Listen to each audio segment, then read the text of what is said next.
go down.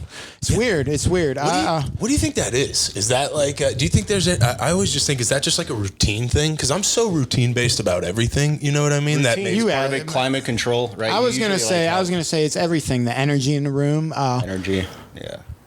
Bed is shitty. I mean, my bed is dope. I got a dope bed. You know I what consider it dope. I need a new bed. That's Mattress Factory, shout out. Free bed. Mattress Factory. Well, I was also thinking, I'm very particular about pillows. Like, I just recently bought a new pillow for the first time in 12 years. I seen you do that. You see me do what? Buy those pillows. I seen your girl on Instagram walking through, like, it looked like South Hills Village or something.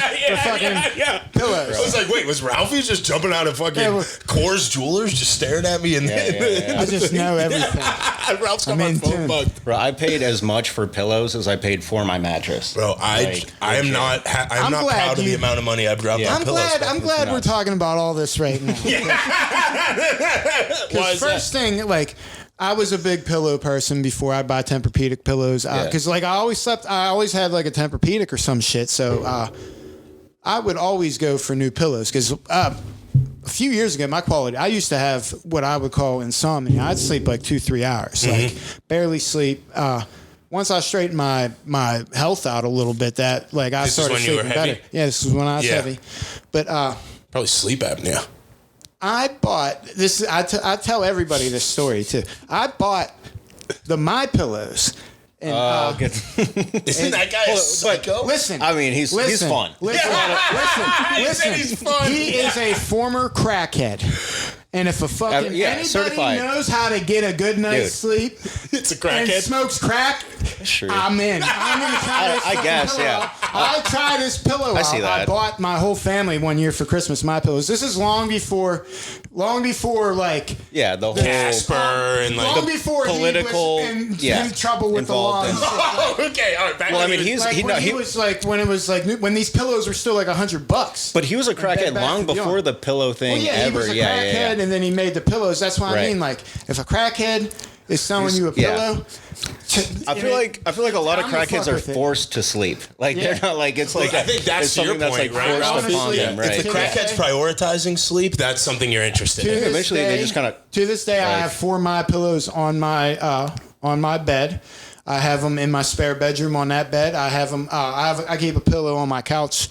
It's a fucking My Pillow. I fuck with the My Pillow. So I don't like the guy, but I like what he's selling. I hear they're okay pillows. I bought it. And I said the same shit. I remember this dude I was cutting grass for. He was like, dude, I got a new. He's like, when's the last time you like invested in a pillow? And I always would buy like fresh, Target finest, the TJ Maxx joint. Like let me get you just every couple months, new pillow. Or treat them like underwear. Essentially. Yeah, you sweat one time, it's ruined. But I buy these My Pillows, man. They're the fucking truth. I got 4 king sizes on my bed. If you want to throw me some pillows, Mr. I don't remember his name, Liddell. Mike Lindell. Mike Liddell. If you want to be the sponsor, he would probably sponsor us too. Like I like the way he said that. It depends, He can sleep. Bird, remind me again why this dude was in the news relatively recently. He's just like a Trump sycophant. He claimed and to also have very rich. Election fraud proof. So he's a big Trump seems to be the kind of guy that as long as you're like you love him and you profess your undying love to him, he'll keep you around. He can separate the art from the artist. Right. Yeah. And Mike Lindell is enthusiastically in favor of Donald Trump. You know what I mean? But he's also like he always has the energy of a crackhead. Interesting. Like, even when he's off crack, he's a fucking crackhead. They said I heard. Wow, you don't. I heard that his dealers in the '80s like stopped selling to him. We're like all banded together and we're like, we gotta stop selling crack to this guy because he's a fucking problem. Pillows off him. Yeah, seriously. But the bed shit is weird. It's a weird hustle. If you start to look into it, it's kind of weird. When's the last time you bought a bed? I don't think I've ever bought a mattress. I think they've always been bought. I bought a mattress topper, like a memory foam thing. When we drove here from Colorado, that was one of the things we just didn't bring was a mattress. Yeah. Makes sense. You know what I mean? Because we were crashing with my lady. Well, they say the average lifespan, I Googled all this, the average lifespan of a mattress is 10 years. And my mattress is about 6, maybe 7 years old, and it's got a pillow top to it, and it just got my whole ass imprint in the middle of it. So I need to like that bitch over. You can't flip it up over because it's like pillow only on the one side. I I went to a mattress firm or whatever, and they hustle. I wasn't a hustle because I knew what I was getting into, but man, I'm about to go in on these mattress boys. I went in there and they're like, get on the bed. They got this test thing where they would test like how you sleep. I used to be a side sleeper, and I used to be an anywhere sleeper. That's why I can't sleep anywhere but my own bed. Like I can't, like I have to fall asleep on my back. It's weird. Probably got apnea, all that shit. But there's a face up. They're like, get on this test bed, and it like was some like program that would like fill the pressure points on my back and shit. This was when I was like 185 pounds too. I was all light and shit. And he's like, he gave me a listing of like 3 beds. He's like, try these beds. I jump on the first one that they say number 1, and I'm just like, holy fuck. Like, I jump on number 2. It's nowhere near as sick as number 1. And I'm like, all right, bro, I'll take number 1. Take the bed. It's been like 6 years, but I've been looking in the mattresses, and like I seen a weird, like one of them videos where boys take a TikTok and put it on Instagram. This dude was talking about mattresses, and he's like, when you go in mattress stores, you are the only one that's ever in there besides the dude working there. Dude, it's like the best. Why do we have so many mattress stores when like the average, we have just as many mattress stores as Starbucks in the country. It's like it's actually a way sicker stat. And it was like, it had me thinking like, what are they doing at the mattress spots? Like, it's got to be some type of wandering. Like, well, this is definitely something I've heard on the internet before. Of like, and I think my phone's charging of like, how many mattress stores are close to one another. We should pull up with the GoPro, be like, what's good in the hood? Ralph needs a new mattress, and prove the point. Like, because then I'll call boys bluff. I'll be like, yeah, let me get that motherfucker. Yeah. And they'll be like, it's going to be 6 to 8 weeks. I don't know if I'm sure. Like, they have mattress stores, but there's never mattresses on hand. And again, I'm asking questions because I don't think I've ever bought a mattress. So when you go into Mattress Firm and you buy, or wherever, and buy a mattress, they send it to you. You don't walk out with it. No, not always. It's honestly just like buying a car. Unless you take like a floor model. It's one of the last places left with like where there's salesmen walking around on the floor. Right, these things they're not cheap. Your average and expensive, they're not. Yeah, they're not. These guys get commission. You know what I mean? So it legit is like you're going on to a lot. You know, and how many times you buy a car, they're like crunching the numbers. Like, we have one of these here, but if you want the, tint, I got to order that from across. I think it's just kind of the way the wheeling and dealing of that, the sales nature of that industry. It got to be. Well, they have to have a super markup on it because the average American home is only buying a bed every 10 years, according to the statistics of Google. Right. And we only bought one because we moved. Right? There's like I forget how many mattress firms there are in PA. Those numbers don't matter. But stats. I did bring stats. I memorized them. There's 9,200 mattress stores across America. And then there's another 27,000 furniture stores. Okay. We're thinking things that would classify as furniture is Macy's, fucking IKEA. But there's even like nice places where you go get like expensive antique. When I say mattress stores, there's only Mattress Firm and Mattress Discounter. There's 9,200 of those across America. But that's the truth. There's only 15,000 Starbucks. How many people every day are buying Starbucks compared to how you're buying beds? Like, we got a lot of bed spots and not a lot of asses in these beds. I don't think it's necessarily about the number of stores as it is about there's only like you said 2 corporations that even own. So they just have a monopoly. They just go open up. It doesn't even fucking matter. They just have all their properties and they just sell. It doesn't even. How many mom and pop mattress stores are there? And I guess I don't think it's a thing. Right. I don't. And you don't open like a Mattress Firm franchise. Those are all like private franchise. Yeah, well, that's where the digging deeper goes. You got to follow them. Okay, so that wouldn't make any sense. And if they're like ordering a mattress franchise is insane. You're right. Yes. That is fucking nuts. Yeah. I see what you're saying. Okay, I'm here. I'm with you. I'm back on track. Okay, but I want to go back real quick. You only looked at 2 mattresses before you bought your mattress. I checked them all out. Because the story didn't add up. I was like, that's a quick. You know what? I made up my mind. That was very quick. I don't need to see what else they got. I knew the minute I laid on number 1. I was like, whoa. You think that's on purpose where they made you lay on the most expensive one first? Hustle. I mean, I can't knock it. It's a 100% hustle. Yeah. That's why I'm like, these boys are they're probably selling kilos out of the back or who knows? Or human trafficking, like Wayfair? Very well could be with just the like prices. Packed in the mattress. What do you think about that, Berto? What? Just like it's human trafficking. That's hot in the that corporate was fun. streets right now. That was a fun conspiracy. I like that one. We gotta roll up and see if they have like a $64,000 Tempur-Pedic and be like, let me get that, and then they'll be like, Drake has a bed that's $500,000. I think we go into a mattress firm and just straight up ask him and just say, I know what's going on up here, and see how he reacts. Yeah, and if he reacts like, what do you mean? Just be like, well, we need to find like a mattress firm truther, because the guys in the stores, they're going to be on the take. They're not. They're going to be trained to sidestep or people there's somebody like you. there working for fucking commission, and they wonder like, I wonder why they never fire me for not selling a lot of beds a year. I think that is just like a thing, right? Sometimes you go to a place and you're like, how is this place in business? There's always one employee, and then it'll be you in the store. But I feel like there's a million stores like that. Every kiosk you walk by in the mall, everything in the mall. But when you think about it, people buy T-shirts every day. You don't just invest thousands of dollars into a new mattress. Do people buy T-shirts every day? Unless you're by the way, ACDT shirts still on sale. Clearly, we don't buy them. Yeah, sleeping that. I gotta give me one of those. By the way. Oh no, you're stamped. You're certified. Come on. All I'm saying is, mattress stores, they're thriving, and I don't understand. I don't understand how they stay open at those numbers. Well, even with your point of like there may be only two. This is just a mattress episode. We should Google how many McDonald's there are. Where's your phone? Mine's charging. There's a ton. But like, what about all these like Caspers and things now where they'll just mail them to you? That's what that's the deal. That's the real shit. I bought my mattress for $300. It's the best mattress I've ever had in my life. From online, and they just like send it to you? Just came in a box. Yeah. Little box. You open it up, it like inflates. I was thinking of trying that route. Is how those beds get packed super small into those boxes, and how they can just like not. Dude, I'm telling you, we paid nothing. And because we had just bought our house, so we were like scraping for cash. We needed something to sleep on. So it was like, we kind of, we're like, 300, let's try it. If it doesn't work, we'll return it. and we loved it. And it's, $300 later. They tell you can't return a bed till after 80 days. Because I remember I got this bed. I'm like, I just spent stacks on this bed.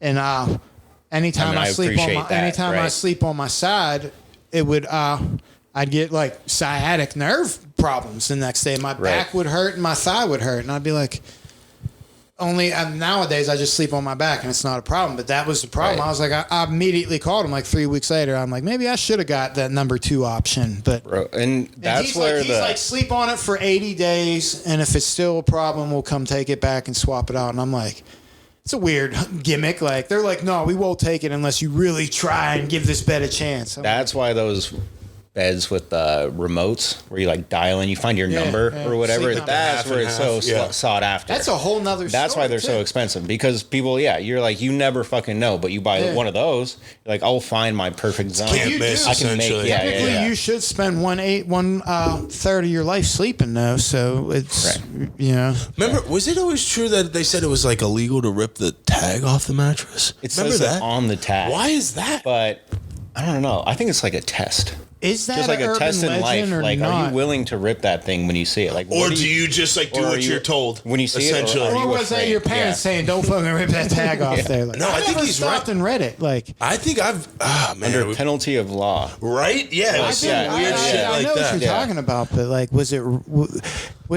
Bird, that's actually super interesting to think about in terms of what you just said. Is like, how many other things like that could there be in life? Where is it just a test to see if you're complicit? Essentially, you know what I mean? That's the way I view it for myself. Because when you look at the tag and you think instantly, you're like, of course there's no consequences. I think that violates like warranty. So immediately I'm asking myself, am I willing to just do this? Or am I scared? Who would ever know? Who finds out? Well, I guess that's the test. That's what's so interesting. When you throw the couch away one day, like garbage man. What if just an alarm goes off in your one of those like blue paint things, like when you used to try and steal clothes or whatever. You rob a bank. Yeah. It just explodes. You just have a problem with authority. You walk in the hospital and they go instantly without you saying anything, you tore the tag off your mattress. Like just know by the color of the dye. Pulling a pen out of a grenade and it right. Man, what else do you think there could be like that? Eventually, Facebook and Google will know if you tear your tag off your mattress. Seriously. And they will come for you. Fucking furniture.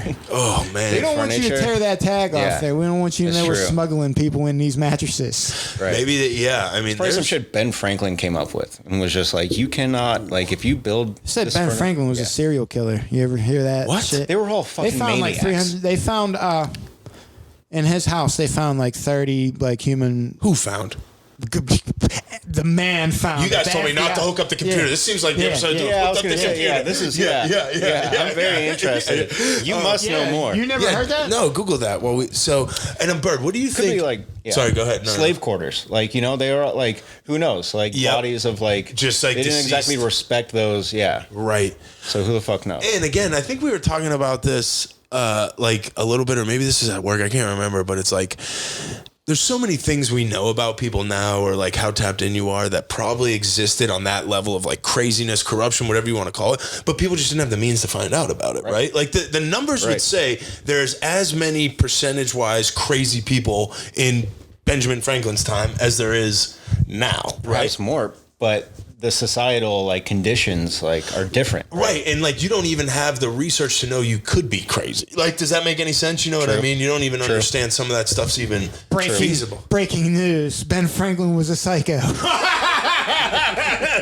What do we got here? 15 bodies were exhumed in 1998 from his basement in Philly. Yep. And to Bird's point, could that have not just been? Everybody. Truthers will say he was just studying bones or whatever, but real people know he was Dahmer, motherfucker. Real scientists get down. He's Dahmer. Discovering electricity and using human subjects. He's trying to learn it all. Yeah, how's the body probably work? I heard that. I also heard that like he didn't really do that. He like paid somebody for that. Like that he like saw somebody do the whole kite thing, and it was like a gimmick and shit, and he just paid the guy for the licensing to do that. And like we've had electricity since the Stone Age. Still let them fucking trick you. The Stone Age was only the 15th century. Speaking of like big name history stuff like that, being new into Pittsburgh, I'm like getting into all the Westinghouse was like into AC was like his thing. Alternate DC current and him and Tesla. Like direct current was like somebody Edison or whoever else was working, and like alternate current was like Westinghouse's like thing. Him and Tesla battled over it, and the That's power interesting. grid. Niagara Falls was. I just never thing. even really heard that name till I got out. That was not there. in the Christian Bale movie. I know that. You ever what see is that? The one where Christian Bale is Tesla or whatever. Not the one where they or am I mixing two movies up? I think you're mixing up the one where he's a magician. Yes, and then the other one with Paul Giamatti where he's with Tesla or whatever. Sorry, I tend to do that. What's the name of that movie? What was the one with him as a magician? That shit was that's a Prestige. With Hugh Jackman. Prestige. And then you find out it's like a twin and shit. Yes, that movie is sick. That movie is sick. I just watched a dope movie. Christian Bale's alright in doses. Depends on what's your flavor. That's another separate the art from the artist thing. For sure, but I like his movies. He's probably a serial killer too. Oh, he's just I don't think a very nice gentleman. He's a British posh cunt. Yeah. I just watched a movie on HBO called The Menu, which was actually super interesting. I haven't gotten into it. Have you seen this on there? Is that new Bill? I've been kind of saving it. Is that the new one? No, that's Amsterdam. Watch that too. Terrible. What's the menu? The Menu is the dude from. You ever see Grand Budapest Hotel? Or Wes Anderson? No, it's Wes Anderson. But the main guy who's like the head of the hotel there, his name's like Raphael Franes or something. It's spelled like Ralph France, actually. Oh, the actor. Yeah, like from Schindler's List and stuff like that. Yeah. So it's super cool. It's basically this thriller where these people pay $10,000 to go to dinner on this island. It's this whole culinary experience, whatever, and it ends up being more than just dinner. It's kind of like Get Out-ish, you know what I mean? Sort of like a murder mystery too. Basically, this guy is essentially. They find out once they get there, and this isn't ruining the movie, that the chef is like fed up with chef life and everything, and basically all of the people who have been invited to the dinner have been invited for a reason. For like he feels that they. Wronged him? Not even wronged him, but are playing into this life that he's now consumed with that he doesn't want to be a part of. Whether it's people who just eat at his restaurant because they like telling people about people it. People just see disdains in some way. Exactly, right. And this thing that he used to love is now like the bane of his existence. But it's like very cool shot. Like you ever watch that thing on like Chef's Table on Netflix where they go to like different restaurants? Like it's shot like a food show where they'll do like a very artistic shot of the menu item. And then they'll have the ingredients. And like as the movie goes on, the ingredients get like progressively funnier and like darker. It's like more absurd. Exactly. It's like yeah, like I'm interested. I'll put it on the list. It's interesting. Yeah. I was about to text you last night. The Burbs is on Netflix. What's that?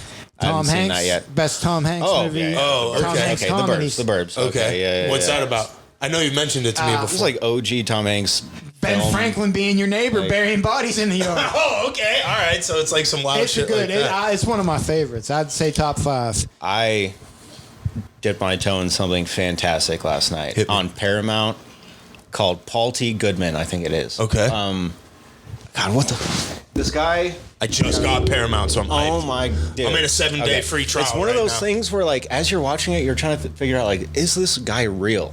Is this even possible that this is a real person? Okay. Yeah. And they kind of started off with the director. He's like, so I got a letter from this dude. The director is saying this. He's saying, I got a letter from this guy that tells me my life is stranger than fiction. Fantastic, incredible story. I wrote a book about it. I have a screenplay. We need to do something, like produce this. And the guy meets the guy and quickly realizes that it's more about the fucking person than it is about his story or anything. And self-serving, like... He's a fucking lunatic, dude. He's a total mark. He's a goof. I can't even possibly explain it. But go watch Paul T. Goodman. And this is like a documentary, essentially. Okay, so he obviously is like, I have the screenplay written, right? The director reads the screenplay and he's like, this is absurd. The guy's like, I want to play me in the show about me. Right. So the director is kind of breaking through the fourth wall and like showing you like the thing being filmed. Like the guy's acting it out, then stopping. He's playing the director. He's running the whole fucking show, but he's such a egomaniacal maniac that he has no idea how he's being perceived or even what's happening around him. I can't. So it's like almost like if Truman had written and directed the Truman Show. Yes, kind of like that. It feels like exactly. But he's so self-obsessed. I can't. Here, I gotta. In the actual movie that you're talking about, this Paul T. Giamatti. It's a show. It's a show that's basically following along the journey of this director meeting this guy. Like, it's not an actual sitcom. It's like Paul T. Goldman. No, it's him telling a story about this woman that he met that he thought was a prostitute. Okay. That he married. Okay. All these women that he's meeting online. Right. That he's marrying over time. He's got a son, an ex-wife that is, like, pretty much discounting the way he's telling the story. Like, Paramount. I'm explaining it so terribly. I'm not doing it justice. But you go look it up, and then we'll. It's so funny you said that. I had it when that new Jackass came out. I took my free trial and kept it for a month. Yeah. Watched Paul a bunch T. of Goldman. funny shit on there. Okay. I was holding out on Paramount Plus because purely for the fact that I was like, I have every streaming service right now other than Paramount and Disney. When I got the internet down here, dude said we get Netflix and Paramount Plus, but I haven't like called their bluff yet. I'm gonna do it in person. You know, you can watch the new Top Gun on Paramount. That's what cracked me. Did I say Paramount? Yeah. Peacock. Oh, the whole thing's ruined. Yeah. Brutal. Okay. No, yeah. Discount, but it is. Yeah.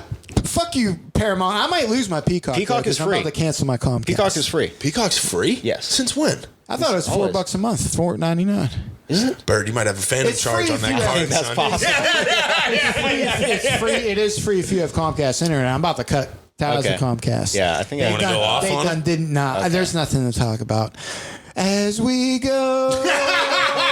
Just vitamin C. Ralph does vitamin C. I was just saying, boys to men. Oh, the end of the road, though, for Comcast. Bird, I didn't know you had a crib here. I thought you were renting here. You said that before. No, you bought it. Yeah. You have a crib here? Yeah. Where? Over by like Monroeville Mall. Oh, I thought, nice. I thought you was in like Monroeville. Yeah, Murrysville. Like I hop on the highway, I'm there in like 15 minutes from here. Did you ever hear the story of how he got to Pittsburgh and essentially here? It's like so ironic and funny. The story of me meeting Bird is Bird showed up to yoga. I didn't know this. I thought you guys met here. The Narfs like a year ago or so. You, your girl, and Mr. and Mrs. Narf. Yep. Interesting. And you were like, I'm a climb. You told me all the climbing shit. I didn't know until just recently you did cool ass art. I never. Yeah. I thought you were just. I thought you was an extreme athlete. Well, when I say athlete, like an extreme, I mean like you climb rocks, which is dangerous. I think he's both. I think he does all those things. Yeah. What did we learn from extreme danger? What did we learn from Longwell? You don't have to just identify as one thing, right? Yeah.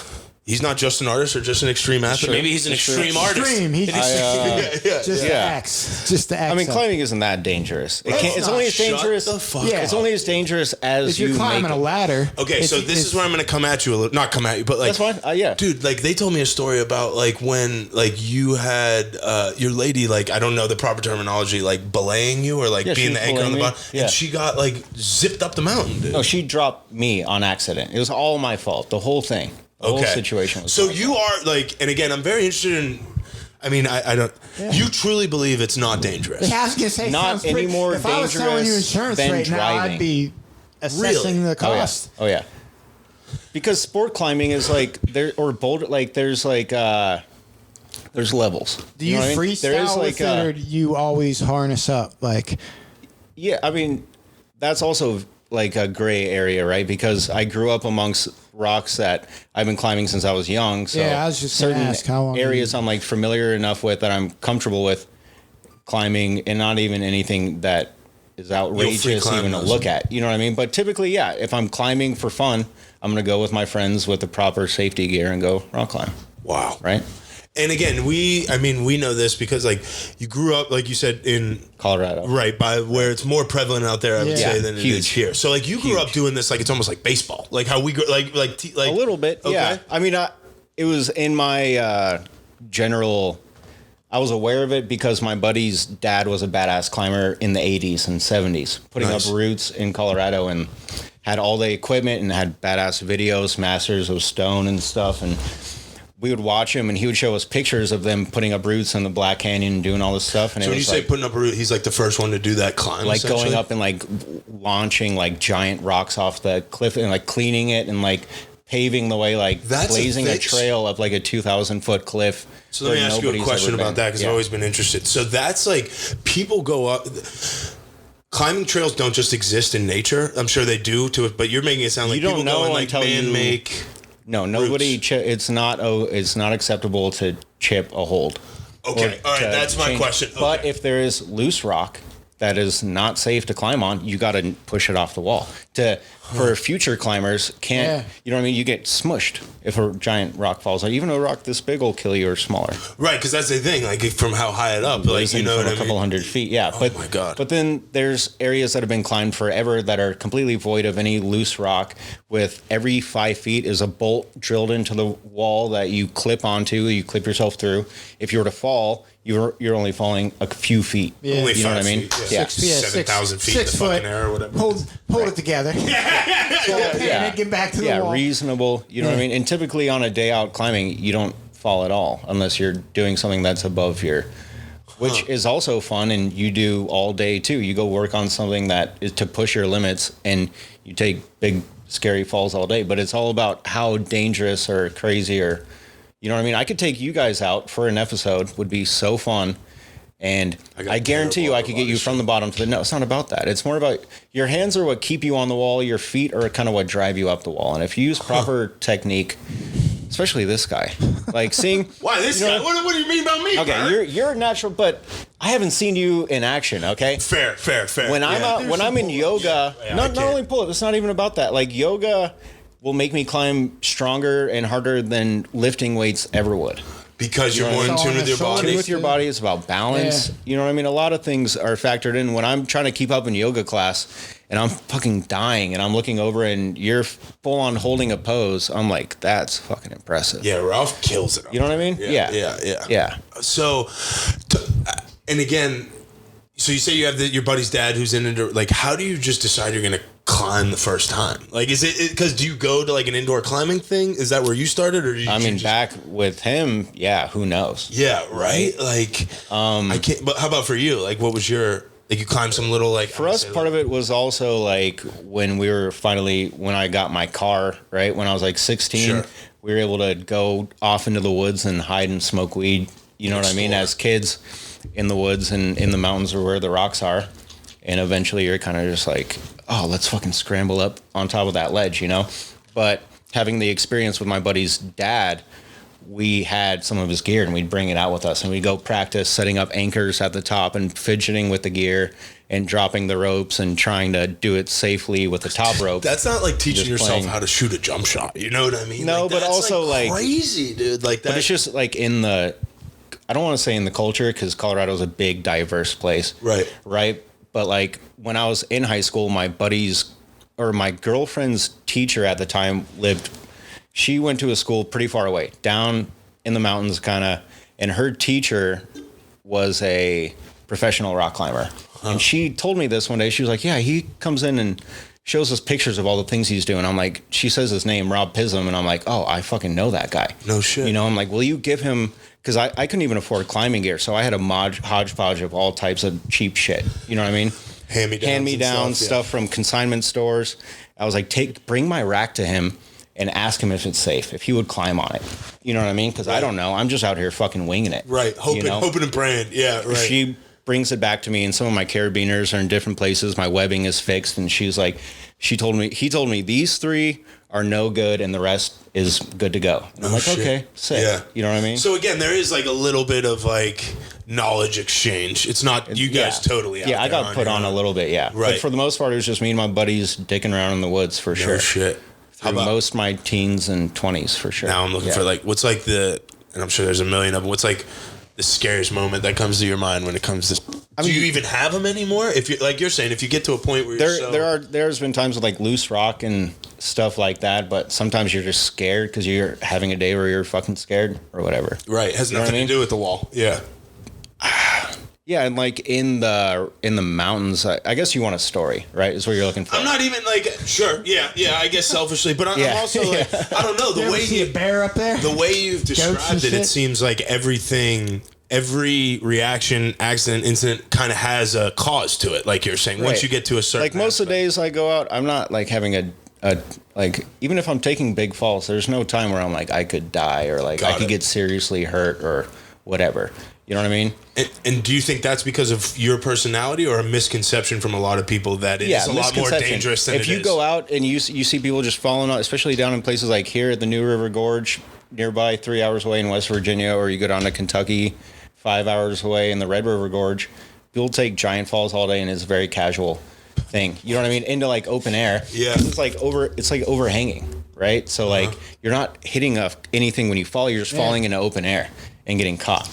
Right, and it's a very time wedgie tested.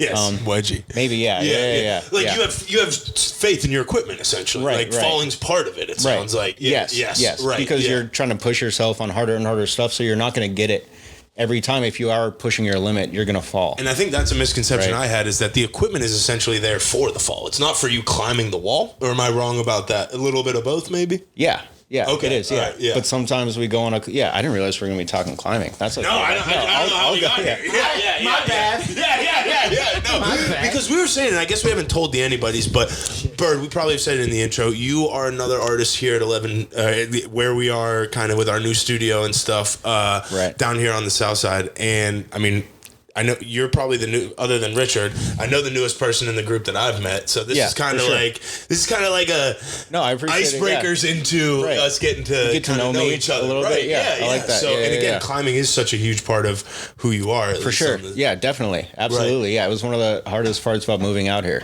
Really? Sure. Okay. Yeah. So I mean, again, that's like being a surfer, moving away from the beach, right? It's the same. A little bit, yeah. Until I found out how fucking awesome the New River Gorge is and how fantastic the climb. Some of the most spectacular rock. So that stuff climbs you probably love now you would have never even heard of before. It's definitely a destination. It's been on my radar, but it's rad. And we should definitely get down there, and I'll show you guys a time. I'm down. I mean, I'm terrified. Anywhere, yeah. There's climbing here. That's like locally too. 3 hours. You allowed in West Virginia? I'm allowed everywhere. Okay, all right. Yeah, that was pretty quick. I got an estranged brother in Kentucky. Okay, maybe we'll avoid Kentucky. No, what's he gonna do about it? Right. That's maybe it's needed. Yeah. Brothers fight. Yeah, brothers got a hug too. What do you say in there? Yeah, that's from something. Maybe. Brothers got a hug. Damn, but that goes. I mean, we got to climbing because have you ever heard the story about how he met the Narfs? No. I'm curious what you've heard. You tell me that it's possible. From what I heard is you came to Pittsburgh. I can't remember. You came to visit a friend. I don't think you were moving here yet, or maybe you had just moved here. Right. And no. Okay, but go ahead. You were supposed to meet a buddy. Your buddy had things to do, and he's like, "I want to hook you up. I know you have common interests with my other friend. Right, link up." And that became Captain Narf. Yep. Yeah. Right. Both Narfs, and now leader of our little spot here. Yes. Right, and then basically, you haven't been able to shake a lot of the NARF since then. It was awesome, dude. Yeah, it was fantastic. Right. It was like, my buddy needed to pick up his car in Pittsburgh, right? And he's from here. He lived in Denver. And Mike McKelvey, rest in peace, OG, the GOAT, badass. Shout out. Yeah, shout out Mike McKelvey. What neck of the woods was McKelvey from? Not Javosburg area. I wouldn't be able to describe it because it was so long ago when I visited his family. But I know it's like you got to go through the tunnel here. Okay. Over by where Richie is and up in that area. Okay. But I kind of have to explain how I met Mike before I can even get into the NARFs. Yeah. Because this was my introduction to Pittsburgh. Period. Yep. Right.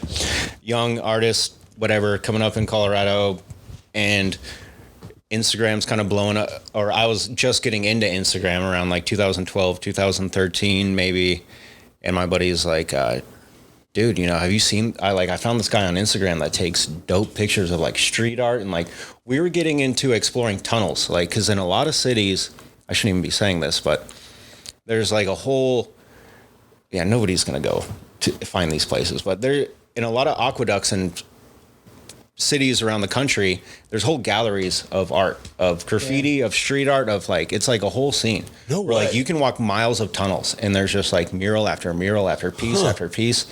And we got into kind of exploring them in Minnesota and Denver, all over the place. New York City obviously has legendary old subway tunnels, right? Subway graffiti. Where it all started. So can I stop you right there? I'm just interested. So that's like kind of like a subculture that exists that as you get into it, people are like, you got to go check out here in New York. Like, is it all word of mouth? Like how you get to like access these things? Right? There's very like low, like little written down or like how to get in, like how it's safe to get in, all that kind of stuff. Yeah, you're not going to. There's got to be a lot of like homeless and like people that like you got to know how to step. But once you go into a few, you kind of start viewing the world differently, and you'll see something, you'll be like, ooh, I wonder what's down there, and then you go look, and when you go look, and sometimes you find something, and you're like, holy fuck, like this piece is from the 90s, or like, you know what I mean? Like, and you're like, this thing is just down here preserved, and like somebody took their time, and it can get exciting, right? So we were kind of dabbling and getting into this, and we found this guy, Sensei Unseen, Mike McKelvey, on Instagram that took sweet fucking pictures, and we noticed pictures in Pittsburgh and in Denver. And my friend was a very gregarious person, was like into meeting people online. I was kind of more, standoffish. And he was like, I'm going to meet up with this dude. And we did, and we all hit it off, and we all clicked. We all were into the same shit. He was a badass snowboarder. I had worked at the ski resort at the time, working for Vail Resorts. Like all our interests aligned. Right. You know what I mean? We just totally hit it off. And within a year or so, he's like, yo, you got to come check out Pittsburgh. I got to go pick up my car from my dad's house, fly out there. We'll drive across the country. We'll explore Chicago, Detroit. We'll hit the whole country. We'll like make it a whole big road trip. And it was honestly the sickest trip of a lifetime. And like he showed us around Pittsburgh. And as soon as we flew into town, he was still busy doing something with his family, and dropped me off with the NARFs. The Papa NARF took me to the Casa de NARF. Oh, wow. And I don't. You guys have both been there, right? Yeah. Mind blown. Yeah, right? It's not on the GPS, bro. You can't even find it. Right? His GPS is on like this hillside. Right. That's not his house. I think he did that on purpose, though. Dude, it's awesome. He's been off the grid for a while. I didn't see him for like 8 years, and then I think because like with no phones and shit. So that was like my intro into like the whole and we once again same deal, right? Totally clicked. All interests aligned, stuff like that. Yeah. And so what are we looking for? I just had a mental freak out about a microphone thing that didn't exist because paranoia Ralphie's used to it. Sorry about that. Yeah. Man, isn't that wild how that works? So especially somebody like you who seems super reserved, and like that seems like the last situation you want to find yourself in. But again, you're trusting your boy, right? Like all that stuff. At the time, dude, I was like very much floating around, honestly, until like 7 years ago or so. For most of my late teens and all of my 20s was just all on the road, traveling, very vagabond. For sure. Is there some shit we could see in Pittsburgh? Where's these tunnels in Pittsburgh? Like these hidden tunnels, dude. Like you were exploring them. I've heard about tunnels, but Pittsburgh's infrastructure is so unique. right? Yeah, like a lot of places that have trap. tunnels, like some of the best tunnels, craziest tunnels, can't get out are of places here. where like flooding flatlands is a thing. Yeah. Where they need to drain the flatlands Like and drainage ditches get the and water. stuff. You know, Yeah. a lot of the stuff out here is so old and like weird and like there are tunnels here, but it's not like you go to Vegas. Yeah. Bro, People live in those. I watched a video, Yeah, a documentary on that. I've I've been in crazy. tunnels walking around and I see tire tracks of cars.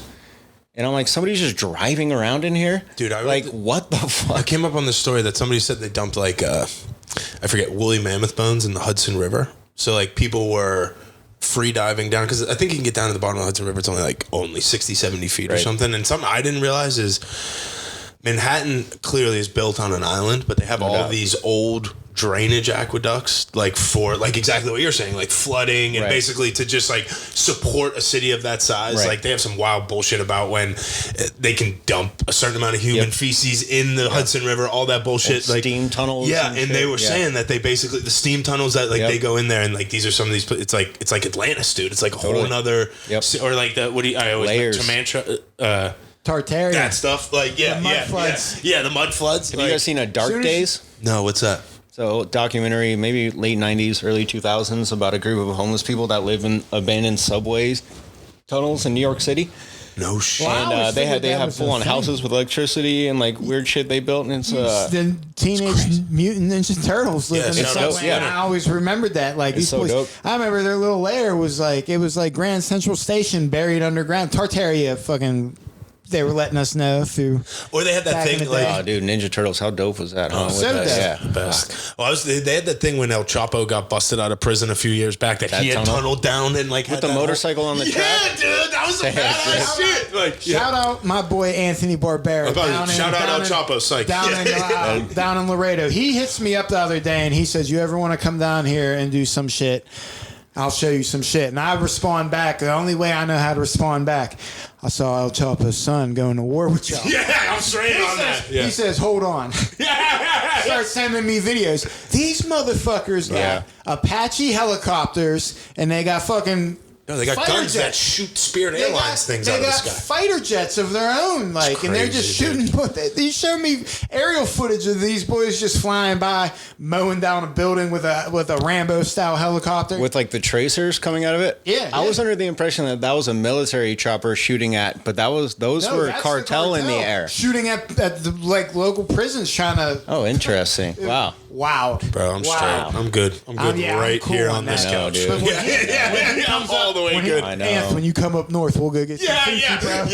Yeah, bro. We're gonna need a little bit We'll more go get some backing sushi, before we bro. go do the Laredo. I'm not episode going down that there like Marty Griffin with a bulletproof vest and shit. Shout out, Marty. Like, I just want to hear the cartel stories. I don't want to see them. Being from the Southwest, it's always been like about where do you go, right? Like, you stay in the resort towns, but it's increasingly becoming like, doesn't even matter where you are down there, it seems, right? That the violence is just like, dude, and it's just everywhere. Unescapable to a point. Yeah. And that feels like not even down there necessarily. You know what I mean? It's been going on since the beginning of time. But I think that goes back to my point that we were talking about Ben Franklin. And I have this, like, my dad is the one who sticks out in my mind. I have this conversation with my dad all the He's time. going to be pissed about Ben Franklin. Yeah. But, like, it's like the easiest one to use is, like, corruption in politics, right? Like, is it that much worse or you just know about it now? He wasn't really a politician. He was just around those dudes. Like, he was the drug dealer pimp probably in But the I guess old that's days. my point. Like, he was the first one pulling strings, like, where they were like, Who are you talking about? Ben Franklin. He's just talking about Franklin, but I'm just talking about, like, he's still about Ben Franklin. I don't know what the fuck he's on. But, yeah. No, I'm trying to just stay saying, on track here. Like, I was saying, my dad and I got in, like, an argument. I'll call it an argument about, like, it's way more corrupt now. People are so much more fucked. They're so much more not out. They're out to get you. They're not out for your well-being. I'm like, dude, is that true, or you just see it on Twitter now all the time? Like, you know what? Like, back then there was 3 TV stations. Like, I'm not trying to make my dad sound like he's like 300 years old, but it's like, you know what I mean? You just don't have. I think it just like the corruption was more concentrated. probably, right? There's a way less people. That's why these names are so big. The corruption, right? Because it was like a handful of people. Sicker. Did I just spill You're water? Good. No. The corruption has been way sicker from the past. Like they bought and sold presidents back during those Westinghouse days and shit, J.P. Morgan and shit. What do you mean bought and sold presidents? They literally bought the. Getting them in their pocket and stuff. Well, I mean, whatever administration, whoever big money wanted in there, they got in there to. But the same thing happens now. Like no matter what administration you talk about, Goldman Sachs is on the board. Now is we have phones and the internet, and we're actually able to communicate and be like, I think something fishy is going on down Mattress Firm. Like, right. Yes. And I think that's my point. Like the Goldman Sachs or whoever have always existed on every board, whether it was J.P. Morgan, whether it was the Rockefellers, interest, whatever. Right. Yes, exactly. Outside interests other than who you think is your elected official controlling the narrative or whatever. Like, and I even saw something the other day. It's like so simple, but it blew my mind. It's like, why do you think the news is free? Because they want you to be informed? Because they want to hear the message. And now that seems a little conspiracy theory to me. Data harvesting, that's all I'm going to say. I'm going to drop the mic. But I think that's to your point, Bird, that I would like to think, or at least hope, that the news was free originally with good intentions, right? To come out of something where it's like, hey, we really have no idea what's going on. We need some kind of objective middleman, Tom Brokaw, whatever type guy to kind of spit facts to us. Was that always like that? Was the corruption in there pretty early? Does it just I don't know. Well, I mean, there's obviously a time where the average peasant couldn't even read, right? So there's a time when the whatever you want to consider the middle class or the general population was not. You didn't even have to worry about them being informed. And their immediate concerns were not that of politics or whatever, right? They didn't really understand how it affected them. They're more day-to-day, which isn't that different from a poverty-stricken individual now. Right. I say this all the time. Everything's a psyop. It's all everything's a psyop, bro. It's all. I hope not. Yeah, because I was like, that's really not too. The news is the most low vibrational shit ever. Yeah, it's the news. Here's what went on, but they're never like, hey, Iowa just had 18 babies last night. They're like, nah, mass murder in Chicago. But that's my point. Is like tornadoes in middle America. It's as simple as paying the bills, right? And what the advertisers want that fund these news organizations is eyeballs. That's what they're paying for. Yeah. They say more people come, read our shit than anybody else, so you're going to pay us the most money. And what drives the most clicks, the most engagement is shit that's absurd, shit that's somebody that outrage of any kind. Yeah. Something even that's silly. You're like, that's crazy. That's funny. Every once in a while. Click on it, you read it because you want, you know what I mean? Mm-hmm. I think it's really that simple. It all came after 9/11 when they went to 24-hour news. The news really lost its step. There ain't no Tom Brokaws no more. There ain't been a Tom Brokaw. 24-hour news started at 9/11? Sort of. Is really? Yeah. Again, that's I'm third grade, so I'm sort pretty. Of. Yeah, there wasn't. Yeah, there wasn't. Really? There was only programming. CNN used to have. World News at 6 o'clock. They'd show the Senate, live footage of the Senate most of the time. Then there'd be their 6 o'clock. Yeah, C-SPAN was kind of it. Yeah, and there was breaking news and stuff, but there really wasn't much. And there was your 6 o'clock. There wasn't your 4 o'clock, your 5 o'clock. Fever pitch. Yeah, but I think it's honestly just a byproduct of. Outrageous things being the stuff that generates the most clicks in a capitalist society. You want to engage, you want the most, just make the most money. So, and these divisive issues are also very engaging as well, right? You want to get outraged at the other side, whatever side that might be. You click on it, you know what I mean? And so that just encourages more and more of those posts. And it's kind of just and it's more of a byproduct of greed than anything else, honestly, in my opinion. It is. It's shaping our society. It's like a blender, right? It just wants people to be riled up. There's really no kind of end to this. Well, it's just financially benefiting from riling people up. Like I said, it keeps you in that low vibrational state where almost fear, they're promoting fear to you. Fear will generate clicks, right? You're like, I'm afraid. I don't want this to happen to me. Click. How do I avoid this? By understanding more about it. You know what I mean? You fear what you don't understand. It is all about the clicks. The news fucking loves when something sick happens. Right. Yeah, that is kind of interesting that wasn't a thing before that. And we live in a world today where news can happen like that. Boys pull their cell phone out and it's world star shit. Yeah. Well, that's what I was like. Like news is just like you're as informed as you are logged in. You know what I mean? Like again, it takes you a little bit more effort to sift through so much bullshit on there too. But like there you can be. There is no excuse for like, oh, I didn't know that was going. I didn't know they flipped abortion. Whatever, you know what I mean? If you don't know, it's intentional. Correct. Right? Yeah. Correct. Yeah. And again, I think there's two sides of that bell curve, right? There's also the people who sit there and watch CNN, Fox News, are the same people who just want to get. I say this all the time. Like people who care that much about politics, like at our level, just like don't really have like that's what they're invested in life. They're not super happy with. They don't have hobbies, passions. Like they feel like they kind of got stuck in the job, whatever they might be. Like this is the easiest thing to feel like you have an impact on, or like you can be like, no, this is what I say. You should feel like this, and like convert somebody. And it's like in reality, dude, it's the biggest bullshit. People that have their things that they want changed for personal things, like their equal rights, all that shit. Absolutely. Like for everybody, but at the same time, I'm the most like anti-left or right. I'm not. They're both the birds of a feather flock together. That's the same fucking bird. I'm against all government. I'm not gonna say like I'm an anarchist, but like. I'm not trying to run to the polls to vote for some dipshit to tell me what to do. Right. And if you got to basically pick Steelers or Ravens, like there's got to be like it's always the worst of two evils too. A little bit. And in my opinion, they're so evil that it's like a little bit. There's like certain people that take like the harm reductionist approach, right? What do you mean they say by that? Like whichever choice would I'm going to vote for cause the least amount of harm. It's not going to hurt. You know what I mean? Yeah. Mm-hmm. Or but I think that's kind of dangerously close to the. They do that shit on purpose. They cahooting behind the scenes for sure. And it benefits. Yeah, I mean, there's certain problems they don't want to solve, right? Yeah, exactly, and that's how they keep their jobs. Because what the fuck do we need these people for? Right. They need that political volleyball to pass back and forth. So if they fix immigration, right? And, people fail to realize the divide of what it really is. People think it's left versus white, race issues, things like that. It's not that. Right. It's us versus them. And when I say them, I always refer to the upper class, that really the ruling wealth that runs everything. Like I agree with that. It's small percentages of people that own every fucking thing out here, and that's why we're paying $20 for 5 dozen eggs at Costco when it used to be fucking $7. And it's just it's getting out of hand. Eggs are a little crazy. Eggs are very complicated between the avian flu and the weird regulations, all the bullshit. Here's my question: the eggs. Why is a dozen of eggs still? Why is a dozen of eggs through the roof right now? But the price of chicken wings is back to the lowest it's been.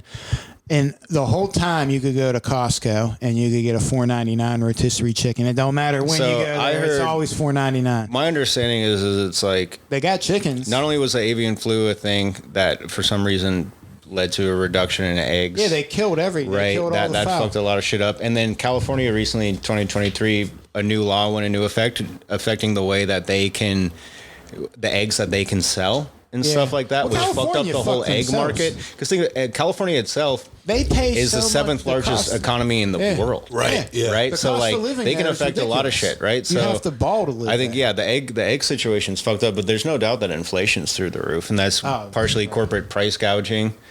And like I said, everything's a psyop. I don't know if the inflation is to distract us. See, but that's the problem, right? You get dangerous. Is inflation to distract us from the pedophiles that run the world? But you can easily become nihilistic. A distraction and eventually just toss your hands up and go, like, what does it even matter? So it's like... I know. I try to just live my life like... I don't like president. I like my president's dead in my pocket. I don't like any... Right, but I think what Bird's saying is like...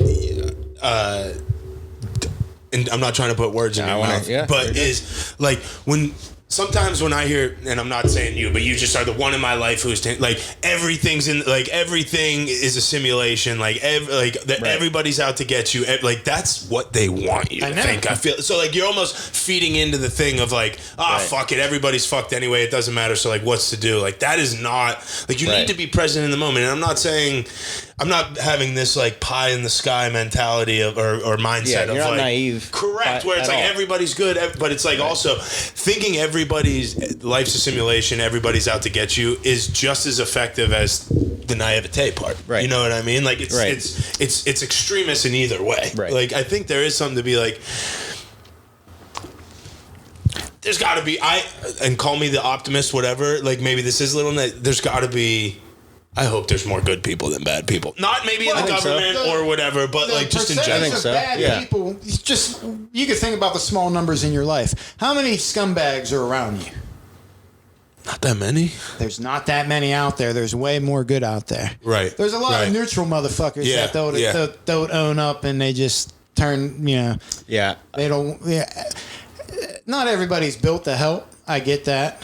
But that's it. I think that's an important thing to say. Yeah, right? Like, yeah, that's interesting. I think our society is built in a way where scumbags kind of succeed sometimes too. Well, you know, I don't know. I think that's almost to the point, like, good, bad, or might not be an effective of success. You know what I mean? Like, a bad person can be just as successful as a good person. So, like, I think taking those factors out of the success, like, it could just be, you know what I mean? You can't even use that to judge anything. It could just be perception too. You perceive that person to be a scumbag. True. Or you perceive him to be successful, right? Like, like, again, I think that all goes back to how do you define success?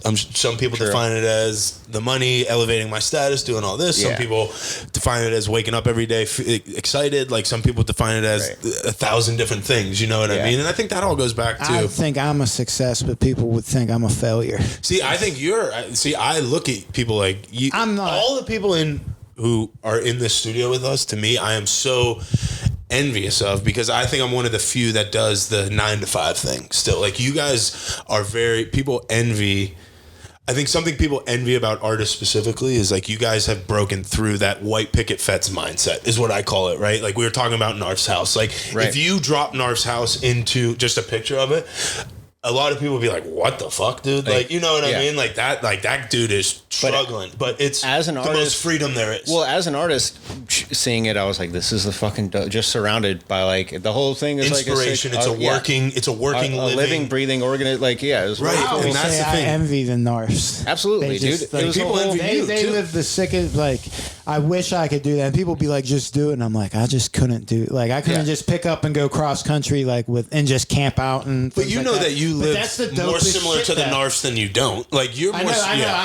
I have my strong points of how I live. For sure. Like, you decided a long time ago that you weren't going to do anything that you don't want to do. Yeah. You know, like, you got to pay bills. You got to do shit you don't, but you're not going to go work for someone if you don't have to. Like, you're gonna find a way to make it, and that is super. And because the easy thing to do, Fancy Bread, my homie who I started the show with millions of years ago, had a T-shirt. His first T-shirt he came out with, it just said, "Go to school, get a job, die." That was the whole T-shirt. It was a dope T-shirt. It was awesome. I need him to. You got to run those back, big boy. But like, that is the most terrifying thing for me. Like, those 3 sentences, and you live way outside that. You live way outside that, and that's a huge part of how I live. Like, a huge part of why I enjoy being here, because I'm not saying that one day I'm going to wake up, just quit my job and do kind of that same thing, but just like just tangentially, or not, but like to be able to reach out and touch people who are doing that and feeling happy, feeling successful is like such like all right, like, it is still out there. You know what I mean? A little bit, yeah, for sure. Yeah. But I'm sure you guys don't feel like that every day. You know what I mean? Certainly like, not. No. You probably, Nick's gets a steady check. He knows when it's coming all the time. Like, there is, like, grass is always greener. I'm out here like fucking eggs. Yeah, bro. I'm buying the same fucking eggs. Coming at me personally. Yeah, but it's just like, that's why I love this space, man. I've been very appreciative of just like getting to meet you, Richie, even getting to know the Narfs better, and it's helped us elevate our shit both. I've enjoyed it a lot on and off mic, so it's been fun. I can't believe this has been an hour already. Wow. Yeah, How long are they usually? We usually go like, I mean, right around here, plus or minus 15. We don't care. However long the conversation. Yeah, I don't think time is real. Have you heard this? This is what he says every time. Time is definitely a psyop. We're literally in the past, present, future as we speak. Time is linear, bro. And, Yeah, right. And the dates aren't real. Right. There used to be 13 months, 28 days based off the moon cycle. Seasons are real. Motherfucking nature's real. I don't want to say the Vatican. I mean, 3. Vatican stepped up and they switched the calendars to try to get Christmas on a specific day. And now we just got this clusterfuck of the Gregorian calendar from the Jubilee and prior to the Jubilee. And everyone says we're in the year 2023. And I know that not to be true. What is it? Not to be true. Dude. We skipped years and years. We've lost years. We've lost years. Okay. What's the stat behind that? Google Jubilee calendar. No. Google Gregorian calendar. Yeah. Google when they switched. They switched it up in like the 15th century. Basically, there was something called the Dark Ages, which you've heard about. Mm-hmm. Yes. You know why it was dark and nothing happened? Benjamin Franklin was a serial killer. Because they fast forwarded time. Nothing fucking happened there. See, this is what I love about Ralphie. He's got he always has an answer. Yeah. He, you be like, well, what about this? And then it's like simulation. Like that's Fast forward time. They just fast forwarded time. That's all they did. Not that they fast forwarded it, but they're like, well, they have a DeLorean. Everybody went in the DeLorean. Their math is terrible. Okay. That's different than fast forwarding time. They didn't adjust for it.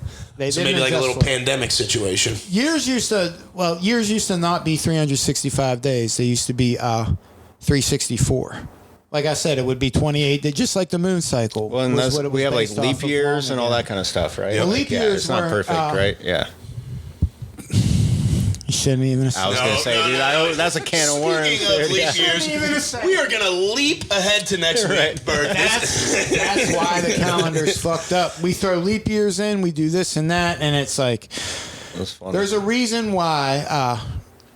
There's something I've always talked about on this podcast, that 8-8 portal, the Lionsgate portal. It's when the sun and moon and Earth, we do this fucking figure 8 pattern all the time. And when they cross, it's on this week in August. It's like the first week and it goes into the second week. It's called the Lionsgate portal. They say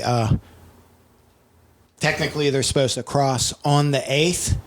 But they say it lasts for a week because they can't pinpoint the exact time because Western astrology, like, our fucking count, like, everybody else is on the metric system. We're on a different math system. That should tell you right there something's up in America. They're like, let's teach these boys the opposite of what everybody's fucking with so they don't fuck with the shit. They don't figure out what's really popping. Okay. But I forget where I'm going with this. Yeah, I'm listening. Like, time is made up. We're in the past, present, future at all times. It's linear.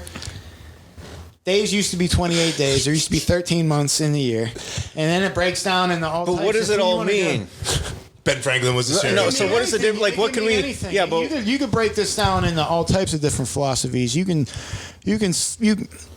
I'm gonna ruffle some Catholic feathers, but you could turn that into the story of God. Astrology, like the Bible, might just be talking about fucking astrology.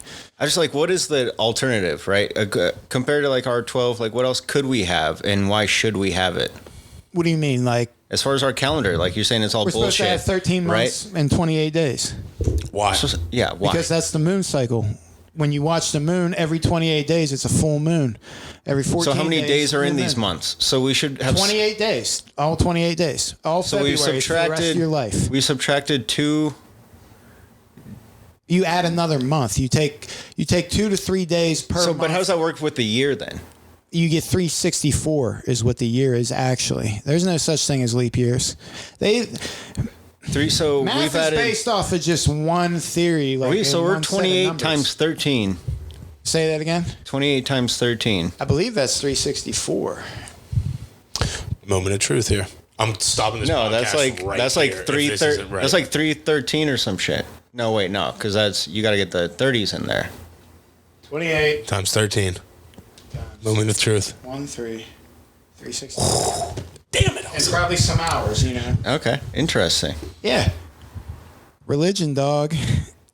Religion, dog. But why? Yeah. Religion. Really, I'm telling you. Revert back to what I said. He's got an answer for him. Religion. That's interesting. I am genuinely listening. I want to understand. It was like the first couple popes. They wanted to change the calendar. They wanted Christmas to fall on like you know the story of Christmas, right? I know you're a Christmas. I understand the winter solstice and the winter solstice and shit, the North Star, the three wise, all that shit. I'm a Christmas freak. What does that mean? You know the little. I enjoy But Christmas. you know the story of the manger and shit like that. I'm assuming, frankincense, incense, and myrrh. Yeah, weird things to bring a baby, right? So what would you call the 13th month? Shit. Do we have a name for the 13th month? Ralph. Now, Ralph Timber? back in the day. Please let me end it there. Back in the day, that's. You just woke up a sleeping giant. I want to know, dude. Yeah, There's a reason why it's like October. October should be 8, 9. November, December is 10. Fucking Deca. Yeah. Think about it. I mean, I'm not just rambling like the My Pillow guy. Nice time back. Yeah. All the way back. It's like when it's things. It's good things to like dabble into. Like look into it. It is. I always say to look into things like that. It's very easy, but like start with the Jubilean calendar. I'm interested. And then if you're religious, I'm sorry. I might be making calendars this year, so I'm making a 13-month calendar. That might change your shit. You hear that? Every 28 days. I'll make you a 13th-month calendar, dude. We'll do it. He's already We'll fix it. for some of this We're stuff. going to fix this. Yeah. Anybody can make a calendar. Yeah. I mean, they do. It's by design. They don't. Nothing. It's worked on me. Nothing they do really is beneficial to us. They like We're still talking about the Vatican. You know who they is? The mixture of the Vatican, the Illuminati, the Vatican, and the Jews, the Rothschilds, J.P. Morgan, together. I didn't say that. Yeah. That's a word you can't say no more. Oh my gosh, no. Kanye. They said Kanye's missing. Can we do this more? Yes. But I was gonna say this. We've been doing a lot of interviews, which are always a good time. But I always enjoy just some shit like this. Let's where we can chop bullshit. it up. Absolutely. That's what we were always saying. Let's come in. Let's air it out. If you ever got anything on your mind, you want to make a 14th month calendar. I don't give a world. You come in here and you tell us about it. You can't do a 14th month calendar. Yeah. We'll see you next week. I got to do the math. Yeah. Long story short, they wanted Christmas to fall on the same day as the solstice, and we ended up on the 25th. Like I said, when the days are always fucked up, Western astrology's fucked up. People are people really celebrate the solstice. Like it's like a yoga thing. They do 108 sun salutations and shit, and it's like. It's not when the calendar says the solstice is. It's when that fucking star shows up. And it does show up, and that star is really just Venus. I love when I spot Venus. Yeah. I'm like, what's up? It happens every year. I should take you guys outside and show you Venus right now. I'll show you Venus right on this couch, bro.